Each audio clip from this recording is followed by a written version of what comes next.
السلام عليكم ورحمة الله تعالى وبركاته. كسو دوادا جنال كينا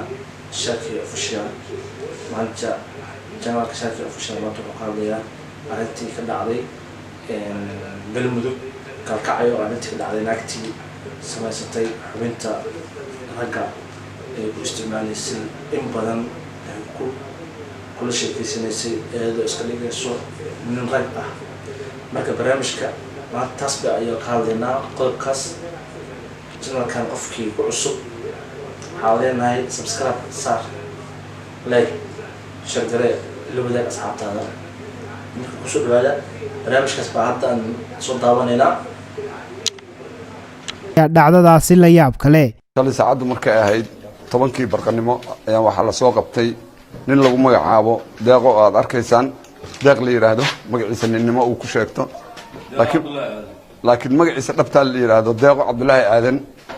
oo in muddo magaaladan ku noolayd oo matalaysa inay nin tahay magaceedu waxa la deeqo Cabdullaahi Aadan laakiin waxay dadka u baxsatay magaca ninka ah deeq dadkaas magacaas bay ku shaqaysanaysay magaalada ku jirtay magaalada waxa loo yaqaan deeq magaceedu naagmada waxa waaye deeq Cabdullaahi nin ahaan oo qalabka ninkay ka dhiganaysay dhexdu ugu xirnaa markii baaritaanka lagu sameeyay waxa ka soo baxay way dumar badan bixiyay tala iyadoo naag ah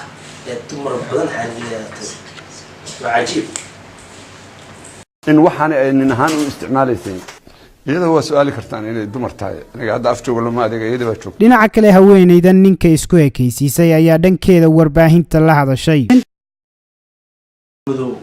saddex loo samaystay alaabta kale inta kredit fund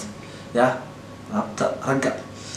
suunta dhaxal ku xirtay suunka dhaxal ku xirtay ku isticmaalaysay magaalada ku mareysay iyo hablo badan ee shukaansatay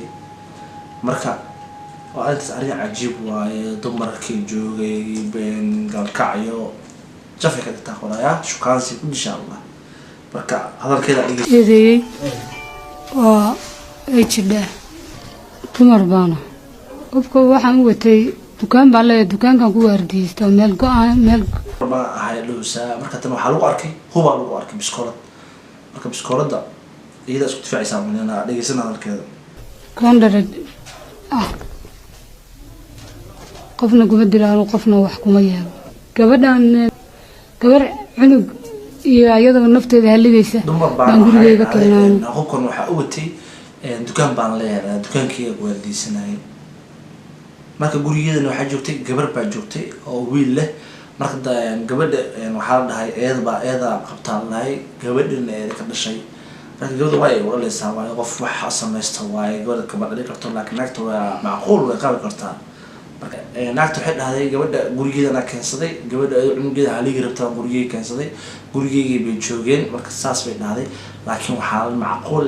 ahayn waxa la soo xirto oo qofka lagu isticmaalayo qofkaas kale wax ma fahmaysin ya qofkaas ma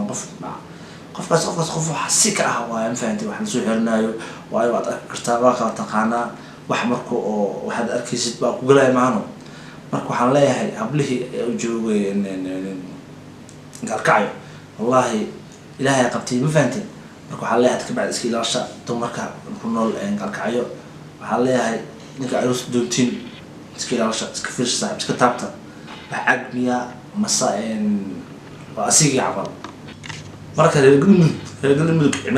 cimaamada caadi u siriday ma fahantiin marka waxa wax walba waan aragnay wax walba noo keenay mar walba mucjiso oo caadi ah aqso bixin fahantiin mar waxaan u keenaysiin gabar la xoogaayo mar waxa la keenaa hawar 40 jir la xoogaayo la dilaayo 12 jir la xoogaayo la dilaayo hadda waxa soo baxay alaab madow oo taaqo dadka ku cadeysanayso marka naagtaas in badan dad badan oo soo qalisiisay sidaan aan sida sheegayo marka waxa la leeyahay naagtaas waxa ku dhacay waxa u sababay inay samaysato alaabtaas maxaa sababay maxaa keenay arintaas taasaan iyo waa asxaabta committee goosna ku soo qora sababta naagtaas u samaysay ku cusub channelkayga waxa la leeyahay subscribe saar hana ka iloobin inaad furato gambarka sida u noqoto daawadaha ugu horeeya ee daawado شاركي official وانا ما 60 والسلام عليكم ورحمه الله وبركاته.